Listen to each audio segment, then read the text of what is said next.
Hi hello friends, welcome back to my channel. Friends, video Ganga Kalyana ಯೋಜನೆ ಇದು ಬಂದು KPSC group ಬಿಗೆ ಸಂಬಂಧಪಟ್ಟಂಥ ಒಂದು ಸ್ಪೆಸಿಫಿಕ್ ಪೇಪರಲ್ಲಿ ಕೇಳಿರ್ತಕ್ಕಂಥದ್ದು ಹರಿವು ಯೋಜನೆ ಮತ್ತು ಗಂಗಾ ಕಲ್ಯಾಣ ಯೋಜನೆಗೆ ಸಂಬಂಧಪಟ್ಟಂತೆ ಕೆಲವೊಂದು ಇನ್ಫಾರ್ಮೇಷನ್ ಈ ಒಂದು ವಿಡಿಯೋದಲ್ಲಿ ನೋಡ್ತಾ ಹೋಗೋಣ. ಫಸ್ಟ್ ನೋಡ್ತಾ ಹೋದರೆ ಗಂಗಾ ಕಲ್ಯಾಣ ಯೋಜನೆಯ ಒಂದು ಪರಿಚಯವನ್ನು ಮಾಡ್ಕೊಳ್ತೀವಿ ಅಂತ ಹೇಳಿದ್ರೆ, ಈ ಒಂದು ಗಂಗಾ ಕಲ್ಯಾಣ ಯೋಜನೆ ಯಾರಿಗೋಸ್ಕರ, ಏನಕ್ಕೋಸ್ಕರ, ಇದರ ಉದ್ದೇಶ ಏನು ಮತ್ತು ಯಾರಿಗೋಸ್ಕರ ಈ ಒಂದು ಯೋಜನೆಯನ್ನು ಜಾರಿಗೆ ತರ್ತಾರೆ ಅಂತಕ್ಕಂಥದ್ದು ಪ್ರಮುಖವಾಗಿ ನಾವು ನೋಡ್ತಾ ಹೋಗಬೇಕಾಗುತ್ತೆ.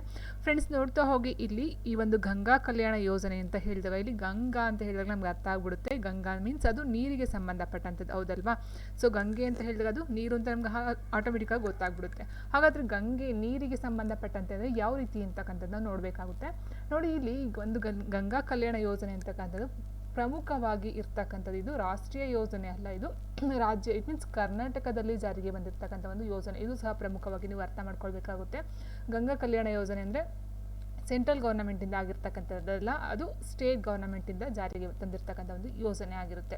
ಆ್ಯಂಡ್ ನೆಕ್ಸ್ಟ್, ಈ ಒಂದು ಗಂಗಾ ಕಲ್ಯಾಣ ಯೋಜನೆ ಅಂತಕ್ಕಂಥದ್ದು ರಾಜ್ಯದ ಸಣ್ಣ ರೈತರಿಗಾಗಿ ಬಂದಿರತಕ್ಕಂಥ ಒಂದು ಯೋಜನೆ ಅಂತ ಹೇಳಬಹುದಾಗಿರುತ್ತೆ. ಸೊ ಇಟ್ ಮೀನ್ಸ್ ಸಣ್ಣ ರೈತರಿಗಾಗಿ. ಮತ್ತೆ ಇನ್ನೂ ಒಂದು ಪಾಯಿಂಟ್ ಬರುತ್ತೆ ಇಲ್ಲಿ, ಏನಂತ ಹೇಳಿದ್ರೆ ಅಲ್ಪಸಂಖ್ಯಾತರ ಸಮುದಾಯಕ್ಕೆ, ವೆರಿ ಇಂಪಾರ್ಟೆಂಟ್. ಇಲ್ಲಿ ಅಲ್ಪಸಂಖ್ಯಾತರ ಸಮುದಾಯಕ್ಕೆ ಸೇರಿದ ರೈತರು ಮಾತ್ರ ಅರ್ಜಿ ಸಲ್ಲಿಸಲು ಅರ್ಹರಾಗಿರುತ್ತಾರೆ. ಇಟ್ ಮೀನ್ಸ್ ಸಣ್ಣ ರೈತರು ಬರ್ತಾರೆ, ಅದರ ಜೊತೆಗೆ ಅಲ್ಪಸಂಖ್ಯಾತ ಸಮುದಾಯಕ್ಕೆ ಸೇರಿದ ರೈತರು ಸಹ ಇದಕ್ಕೆ ಇನ್ಕ್ಲೂಡ್ ಆಗ್ತಾ ಹೋಗ್ತಾರೆ.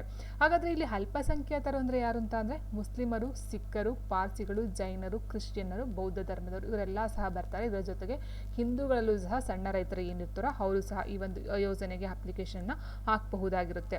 ಸೊ ಇಷ್ಟು ಅರ್ಥ ಆಯ್ತಂತ ಅಂದ್ಕೊಳ್ತೀನಿ. ಇನ್ನು ಇದು ಯಾರು ನಡೆಸ್ತಕ್ಕಂಥದ್ದು ಅಂತ ಹೇಳಿದ್ರೆ ಕರ್ನಾಟಕ ಅಲ್ಪಸಂಖ್ಯಾತರ ಅಭಿವೃದ್ಧಿ ನಿಗಮ ಈ ಯೋಜನೆ ಒಂದು ನೋಡಲ್ ಇಲಾಖೆಯಾಗಿ ಕಾರ್ಯವನ್ನು ನಿರ್ವಹಿಸ್ತಕ್ಕಂಥದ್ದಾಗಿರುತ್ತೆ. ಇದರ ಒಂದು ಪ್ರಮುಖ ಉದ್ದೇಶ ಏನು? ಸೊ ನಮ್ಗೆ ಗೊತ್ತಾಯಿತು, ರಾಜ್ಯದ ಸಣ್ಣ ರೈತರಿಗೆ ಮತ್ತು ಅಲ್ಪಸಂಖ್ಯಾತ ಸಮುದಾಯದ ಸಣ್ಣ ರೈತರಿಗೆ ಈ ಒಂದು ಯೋಜನೆಯ ಒಂದು ಅವಕಾಶವನ್ನು ಕೊಟ್ಟಿರ್ತಕ್ಕಂಥದ್ದು. ಆದರೆ ಇದರ ಒಂದು ಉದ್ದೇಶ ಏನು ಅಥವಾ ಏನಕ್ಕೋಸ್ಕರ ಈ ಗಂಗಾ ಕಲ್ಯಾಣ ಯೋಜನೆ ಅಂತ ಹೇಳಿದ್ರೆ, ಈ ಯೋಜನೆಯನ್ನು ಪ್ರಾರಂಭಿಸುವುದರ ಹಿಂದಿನ ಮುಖ್ಯ ಉದ್ದೇಶ ಅಂತ ಹೇಳಿದ್ರೆ, ತಮ್ಮ ಭೂಮಿಯಲ್ಲಿ ಯಾವುದೇ ನೀರಾವರಿ ಸೌಲಭ್ಯವನ್ನು ಹೊಂದಿರದ ಕರ್ನಾಟಕ ರೈತರಿಗೆ ಉಚಿತ ಬೋರ್ವೆಲ್ ಸೌಲಭ್ಯವನ್ನು ಒದಗಿಸಿಕೊಡ್ತಕ್ಕಂಥದ್ದು ಇದರ ಪ್ರಮುಖ ಉದ್ದೇಶ ಆಗಿರುತ್ತೆ. ಸೊ ಉಚಿತ ಬೋರ್ವೆಲ್ಲನ್ನು ಕೊಡ್ತಕ್ಕಂಥದ್ದು. ಸೊ ಕೊಡ್ತಾರೆ ಅಂತ ಹೇಳಿದ್ರೆ ಅವರು ಅಮೌಂಟನ್ನು ಸ್ಯಾಂಕ್ಷನ್ ಮಾಡ್ತಾರೆ. ಸೊ ಇವ್ರು ಕೋಸ್ಕೊಳ್ತಕ್ಕಂಥದ್ದಾಗಿರುತ್ತೆ. ಆದರೆ ಇಲ್ಲಿ 3 ಪಾಯಿಂಟ್ ಬರುತ್ತೆ. ಗಂಗಾ ಕಲ್ಯಾಣ ಯೋಜನೆಯಲ್ಲಿ 3 ಉದ್ದೇಶಗಳು ಬರುತ್ತೆ. ಯಾವುದಾದ್ರು ಅಂತ ಹೇಳಿದ್ರೆ ಬೋರ್ವೆಲ್ಗಳು, ಪಂಪ್ಗಳು ಮತ್ತು ವಿದ್ಯುದ್ದೀಕರಣವನ್ನು ಒದಗಿಸ್ತಕ್ಕಂಥದ್ದು. 3 ಬೋರ್ವೆಲ್ಲು, ಪಂಪು ಮತ್ತು ವಿದ್ಯುತ್ ಅಂತ ಹೇಳಿದ್ರೆ ಕರೆಂಟನ್ನು ಕೊಡ್ತಕ್ಕಂಥದ್ದು. ಸೊ ಈ 3 ಉದ್ದೇಶವನ್ನು ಈ ಒಂದು ಗಂಗಾ ಕಲ್ಯಾಣ ಯೋಜನೆ ಒಳಗೊಂಡಿರ್ತಕ್ಕಂಥದ್ದಾಗುತ್ತೆ. ಸೊ ಈ ಯೋಜನೆಯು ಸಂಪೂರ್ಣ ಅನುದಾನಿತ ಯೋಜನೆಯಾಗಿದ್ದು ಅಲ್ಪಸಂಖ್ಯಾತರು ಮತ್ತು ಗ್ರಾಮೀಣ ಪ್ರದೇಶದಲ್ಲಿ ವಾಸ ಮಾಡ್ತಕ್ಕಂಥ ಸಣ್ಣ ರೈತರಿಗೆ ಇದು ಪ್ರಮುಖವಾಗಿ ಈ ಒಂದು ಯೋಜನೆಯನ್ನು ಜಾರಿಗೆ ತಂದಿರತಕ್ಕಂಥದ್ದು ಕರ್ನಾಟಕ ಸರ್ಕಾರ ಆಗಿರುತ್ತೆ. ಆ್ಯಂಡ್ ನೆಕ್ಸ್ಟ್ ನೋಡ್ತಾ ಹೋದರೆ ಅಲ್ಪಸಂಖ್ಯಾತ ಸಮುದಾಯಗಳಿಗೆ ಸೇರಿದ ವ್ಯಕ್ತಿಗಳು ಮತ್ತು ಫಲಾನುಭವಿಗಳ ಗುಂಪಿಗಳಿಗೆ ಅಂತರ್ಜಲ ಶೋಷಣೆಯ ಮೂಲಕ ನೀರಾವರಿಯನ್ನು ಒದಗಿಸ್ತಕ್ಕಂಥದ್ದು ಇದರ ಪ್ರಮುಖ ಉದ್ದೇಶ. ಸೊ ಇಷ್ಟನ್ನ ತಿಳ್ಕೊಳ್ಳಿ ನೀವು. ಮೇಯ್ನಾಗಿ ಇಲ್ಲಿರ್ತಕ್ಕಂಥದ್ದು ಅಲ್ಪಸಂಖ್ಯಾತರ ಮತ್ತು ಸಣ್ಣ ರೈತರಿಗೆ ಏನಕ್ಕೋಸ್ಕರ ಬೋರ್ವೆಲ್, ಪಂಪುಗಳು ಮತ್ತು ವಿದ್ಯುದ್ದೀಕರಣವನ್ನು ಒದಗಿಸ್ತಕ್ಕಂಥದ್ದು ಕರ್ನಾಟಕ ಸರ್ಕಾರದಿಂದ ಜಾರಿಗೆ ತಂದಿರತಕ್ಕಂಥ ಒಂದು ಯೋಜನೆ ಇದಾಗಿರುತ್ತೆ. ಹಾಗಾದರೆ ಇಲ್ಲಿ ಬರ್ತಕ್ಕಂಥದ್ದು ಪ್ರಮುಖವಾಗಿ ನಾವು ನೋಡ್ತಾ ಹೋದಾಗ, ಈ ಬೋರ್ವೆಲ್ಗಳಿಗೆ ಶಕ್ತಿ ತುಂಬುವ ಅರ್ಜಿಗಳನ್ನು KMDCU ಅಂದರೆ ಇಂಧನ ಇಲಾಖೆಯ ವಿದ್ಯುತ್ ಸರಬರಾಜು ಕಂಪನಿಗಳಲ್ಲಿ ನೋಂದಾಯಿಸಿಕೊಂಡಿರಬೇಕಾಗುತ್ತೆ. ಓಕೆ. ಆ್ಯಂಡ್ ನೆಕ್ಸ್ಟ್, ದೀರ್ಘಕಾಲೀನ ನೀರಿನ ಮೂಲವನ್ನು ಬಳಸಿಕೊಂಡು ಮತ್ತು ಪೈಪ್ಲೈನ್ಗಳ ಮೂಲಕ ನೀರನ್ನು ಎತ್ತುವ ಮೂಲಕ ಲಿಫ್ಟ್ ನೀರಾವರಿ ಯೋಜನೆಯ ಮೂಲಕ ಕೃಷಿ ಭೂಮಿಗೆ ನೀರಾವರಿ ಸೌಲಭ್ಯವನ್ನು ಒದಗಿಸ್ತಕ್ಕಂಥದ್ದಾಗಿರುತ್ತೆ. ಮೇಯ್ನಾಗಿ ಇನ್ನು ಎಷ್ಟು ಇಲ್ಲಿ ಅನುದಾನವನ್ನು ಕೊಡ್ತಾರೆ ಅಂತ ಹೇಳಿದರೆ, ನೋಡಿ ಇಲ್ಲಿ ಸಂಪೂರ್ಣ ಅನುದಾನಿತ ಯೋಜನೆ ಅಂತ ಹೇಳಿದರೆ, ಆದರೆ ಇದು ಸಂಪೂರ್ಣ ಅನುದಾನಿತನ ನೋಡ್ತಾ ಹೋದರೆ ನಾವು ವೈಯಕ್ತಿಕ ಬೋರ್ವೆಲ್ ಯೋಜನೆಗೆ ಬೆಂಗಳೂರು ಗ್ರಾಮಾಂತರ, ಕೋಲಾರ, ಚಿಕ್ಕಬಳ್ಳಾಪುರ, ರಾಮನಗರ ಮತ್ತು ತುಮಕೂರು ಜಿಲ್ಲೆಗಳಿಗೆ 3,75,000 ಮತ್ತು ಇತರ ಜಿಲ್ಲೆಗಳಿಗೆ 2,25,000 ಸ್ಯಾಂಕ್ಷನ್ ಮಾಡ್ತಾರೆ. ಇದು ಸ್ಟಾರ್ಟಿಂಗಲ್ಲಿ ಯಾವಾಗ ಅಂತ ಹೇಳಿದ್ರೆ, ಏನು ಗಂಗಾ ಕಲ್ಯಾಣ ಯೋಜನೆ ಜಾರಿಗೆ ತರ್ತಾರೋ ಆ ಒಂದು ಟೈಮಲ್ಲಿ ಇದು 3,25,000 ಮತ್ತು ಇತರ ರಾಜ್ಯಗಳಿಗೆ ಇತರ ಜಿಲ್ಲೆಗಳಿಗೆ 2,25,000 ಸ್ಯಾಂಕ್ಷನ್ ಮಾಡ್ತಕ್ಕಂಥ ಒಂದು ಯೋಜನೆಯನ್ನು ತರ್ತಾರೆ. ಆದರೆ ಅದು ಮುಂದೆ ಸ್ವಲ್ಪ ವರ್ಷಗಳ ನಂತರ ಏನಾಗುತ್ತೆ ಇದನ್ನ ಹೇಳ್ತೀನಿ. ಬಟ್ ಇದು ಸ್ಟಾರ್ಟಿಂಗಲ್ಲಿ 3,25,000 ಬೆಂಗಳೂರು ಗ್ರಾಮಾಂತರ, ಕೋಲಾರ, ಚಿಕ್ಕಬಳ್ಳಾಪುರ, ರಾಮನಗರ ಮತ್ತು ತುಮಕೂರು ಜಿಲ್ಲೆಗೆ 3,25,000. ಮಿಕ್ಕಂತಹ ಒಂದು ಏನು ಡಿಸ್ಟಿಕ್ ಇದೆಯೋ ಅದಕ್ಕೆ 2,25,000 ಸ್ಯಾಂಕ್ಷನ್ ಮಾಡ್ತಕ್ಕಂಥ ಒಂದು ಯೋಜನೆಯನ್ನು ಜಾರಿಗೆ ತರ್ತಾರೆ ಪ್ರಥಮವಾಗಿ. ಅದೇನಾಗುತ್ತೆ ನೆಕ್ಸ್ಟ್ ಮುಂದೆ ಹೋದಾಗ ಏನಾಗುತ್ತದು ನೋಡಿ ಇಲ್ಲಿದೆ.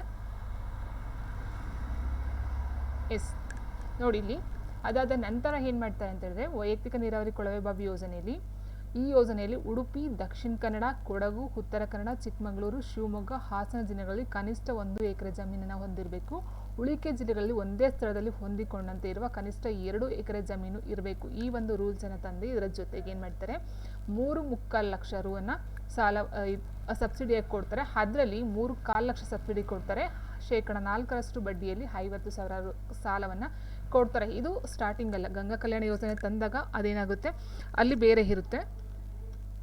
ಗಂಗಾ ಕಲ್ಯಾಣ ಯೋಜನೆ ಜಾರಿಗೆ ತಂದಾಗ ಏನಾಗುತ್ತೆ ಅದು 3.25 ಲಕ್ಷ ಈ ಒಂದು 4-5 ಜಿಲ್ಲೆಗಳಿಗಿರುತ್ತೆ. 2.25 ಲಕ್ಷ ಬೇರೆ ಒಂದು ಡಿಸ್ಟ್ರಿಕ್ಟ್ಗೆ ಮಾಡಿರ್ತಾರೆ. ಆದರೆ ಅದು ಕೆಲವೊಂದು ಮತ್ತೆ ಒಂದು ಹಂತದಲ್ಲಿ ಏನು ಮಾಡ್ತಾರೆ ಅದನ್ನ ಚೇಂಜ್ ಮಾಡ್ತಾ ಹೋಗ್ತಾರೆ.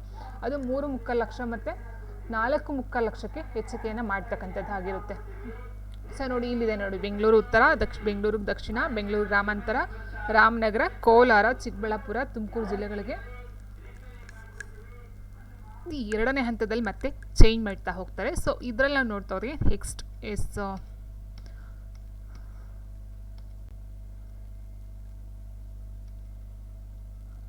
ಇಷ್ಟ ಆಯ್ತಲ್ವಾ. ಸೊ ಅಲ್ಲಿಗೆ 3.25 ಮತ್ತು 2.25 ಲಕ್ಷ ಸ್ಟಾರ್ಟಿಂಗಲ್ಲಿತ್ತು. ಅದಾದ ನಂತರ 3.25 ಲಕ್ಷ ಮತ್ತು 4.25 ಲಕ್ಷ 2 ಡಿವೈಡ್ ಆಗಿ ಮಾಡ್ತಾ ಹೋಗ್ತಾರೆ. ಅದಾದ ನಂತರ ಇಲ್ಲಿ ಅರ್ಹತೆಗಳೇನಿರಬೇಕು, ಗಂಗಾ ಕಲ್ಯಾಣ ಯೋಜನೆಗೇನೋ ಅಪ್ಲಿಕೇಶನ್ನ ಹಾಕ್ತೀವಿ, ಅದು ಸಣ್ಣ ರೈತರು ಅಂತ ಹೇಳಿದ್ವಿ. ಓಕೆ, ಸೊ ಸಣ್ಣ ರೈತರಾಗಿರಬೇಕು ಮತ್ತು ವಾರ್ಷಿಕ ಆದಾಯ 96,000ಕ್ಕಿಂತ ಜಾಸ್ತಿ ಇರಬಾರ್ದು. ಮತ್ತು ಏನಂತ ಹೇಳಿದ್ರೆ ಕನಿಷ್ಠ ಭೂಮಿಯನ್ನು ಅವರು 1 ಎಕರೆ ಭೂಮಿಯನ್ನು ಹಿಡುವಳಿ ಭೂಮಿ, ಇಟ್ ಮೀನ್ಸ್ ಬಂಜರು ಭೂಮಿ ಅಂತ ಹೇಳ್ತೀವಲ್ಲ, ಸೊ ಭೂಮಿ ಉಳುಮೆಗೆ ಯೋಗ್ಯ ಅಲ್ಲ ಅಂತಕ್ಕಂಥ ಭೂಮಿ ಆಗಿರಬಾರ್ದು. ಸೊ ಹಿಡುವಳಿಗೆ ಯೋಗ್ಯವಾಗಿರ್ತಕ್ಕಂಥ 1 ಎಕರೆ ಭೂಮಿಯನ್ನು ಅವರು ಕನಿಷ್ಠ 1 ಎಕರೆ ಇರಲೇಬೇಕು. ಅಂಥವರಿಗೆ ಈ ಒಂದು ಯೋಜನೆ ಲಭ್ಯ ಅಂತಕ್ಕಂಥದ್ದು. ಇನ್ನು ನೆಕ್ಸ್ಟು ಅರ್ಜಿದಾರರ ವಯಸ್ಸಿನ ಮಿತಿ ಅಂತ ಹೇಳಿದಾಗ 18 ವರ್ಷದಿಂದ 55 ವರ್ಷಗಳ ನಡುವೆ ಇರಬೇಕು. 18ರಿಂದ ಕಮ್ಮಿ ಇದ್ರೂ ಆಗಲ್ಲ, 55ನ ಮೇಲಿದ್ರೂ ಸಹ ಅವರಿಗೆ ಆ ಒಂದು ಇದು ಯೋಜನೆ ಸಿಗ್ತಕ್ಕಂಥದ್ದು ಆಗಿರೋದಿಲ್ಲ.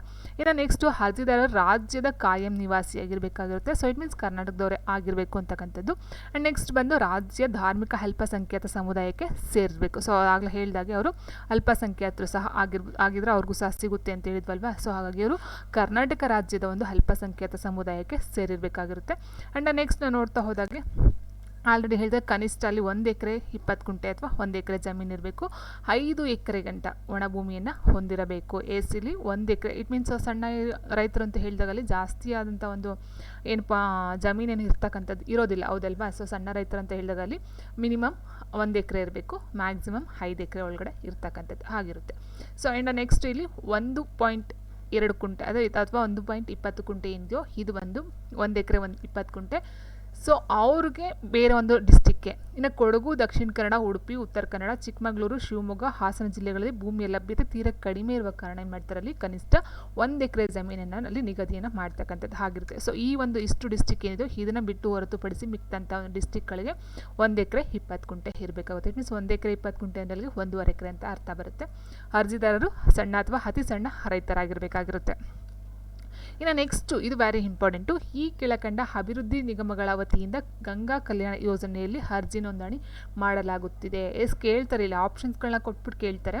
ಡಾಕ್ಟರ್ BR ಅಂಬೇಡ್ಕರ್ ಅಭಿವೃದ್ಧಿ ನಿಗಮದ ಅಡಿಯಲ್ಲಿ ಆಗ್ತಕ್ಕಂಥದ್ದು, ಕರ್ನಾಟಕ ಮಹರ್ಷಿ ವಾಲ್ಮೀಕಿ ಪರಿಶಿಷ್ಟ ವರ್ಗಗಳ ಅಭಿವೃದ್ಧಿ ನಿಗಮ, ದೇವರಾಜ್ ಅರಸು ಹಿಂದುಳಿದ ವರ್ಗಗಳ ಅಭಿವೃದ್ಧಿ ನಿಗಮ, ಕರ್ನಾಟಕ ಅಲ್ಪಸಂಖ್ಯಾತರ ಅಭಿವೃದ್ಧಿ ನಿಗಮ, ಕರ್ನಾಟಕ ವಿಶ್ವಕರ್ಮ ಸಮುದಾಯಗಳ ಅಭಿವೃದ್ಧಿ ನಿಗಮ ನಿಯಮಿತ, ಕರ್ನಾಟಕ ಉಪ್ಪಾರ ಅಭಿವೃದ್ಧಿ ನಿಗಮ, ಕರ್ನಾಟಕ ಆದಿ ಜಾಂಬವ ಅಭಿವೃದ್ಧಿ ನಿಗಮ, ನಿಜ ಶರಣ ಅಂಬಿಗರ ಚೌಡಯ್ಯ ಅಭಿವೃದ್ಧಿ ನಿಗಮ, ಕರ್ನಾಟಕ ಬೋವಿ ಅಭಿವೃದ್ಧಿ ನಿಗಮ ಆ್ಯಂಡ್ ಕರ್ನಾಟಕ ವೀರಶೈವ ಲಿಂಗಾಯತ ಸಮುದಾಯದ ಅಭಿವೃದ್ಧಿ ನಿಗಮ ನಿಯಮಿತ, ಕರ್ನಾಟಕದ ಅಲೆಮಾರಿ ಅಭಿವೃದ್ಧಿ ನಿಗಮ ನಿಯಮಿತ, ತಾಂಡ ಅಭಿವೃದ್ಧಿ ನಿಗಮ ನಿಯಮಿತ, ಒಕ್ಕಲಿಗ ಅಭಿವೃದ್ಧಿ ನಿಗಮ ನಿಯಮಿತ, ಮಡಿವಾಳ ಆ್ಯಂಡ್ ಮರಾಠ. ಸೊ ಇಷ್ಟರ ಅಡಿಯಲ್ಲಿ ಈ ಒಂದು ಗಂಗಾ ಕಲ್ಯಾಣ ಯೋಜನೆಗೆ ಅರ್ಜಿಯನ್ನು ನೋಂದಣಿಯನ್ನು ಮಾಡಿಕೊಳ್ತಕ್ಕಂಥದ್ದು ಆಗಿರುತ್ತೆ.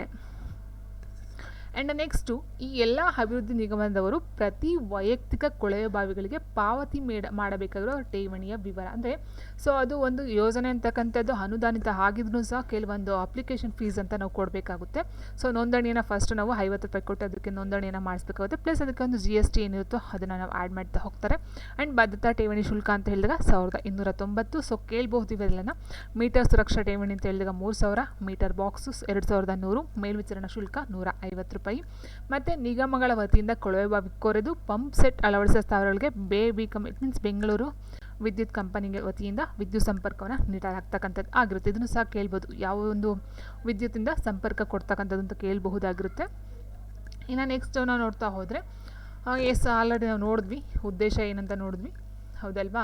ಸೊ ಆ್ಯಂಡ್ ನೆಕ್ಸ್ಟು ಇದು ನಾವು ನೋಡಿದ್ವಿ 1 ಎಕರೆ ಮತ್ತು 1 ಎಕರೆ 1.5 ಎಕರೆ ಇರ್ತಕ್ಕಂಥದ್ದು ಸಹ ನಾವು ನೋಡಿದ್ವಿ. ಸೊ ನೋಡಿ, ಇಲ್ಲಿ 3.25 ಲಕ್ಷದಲ್ಲಿ 3.25 ಲಕ್ಷನ ಸಹಾಯಧನವಾಗಿ ಕೊಡ್ತಾರೆ. ಅದು 4% ಬಡ್ಡಿಯಲ್ಲಿ 50,000ನ ಸಾಲವಾಗಿ ಕೊಡ್ತಕ್ಕಂಥದ್ದು ಆಗಿರುತ್ತೆ. And next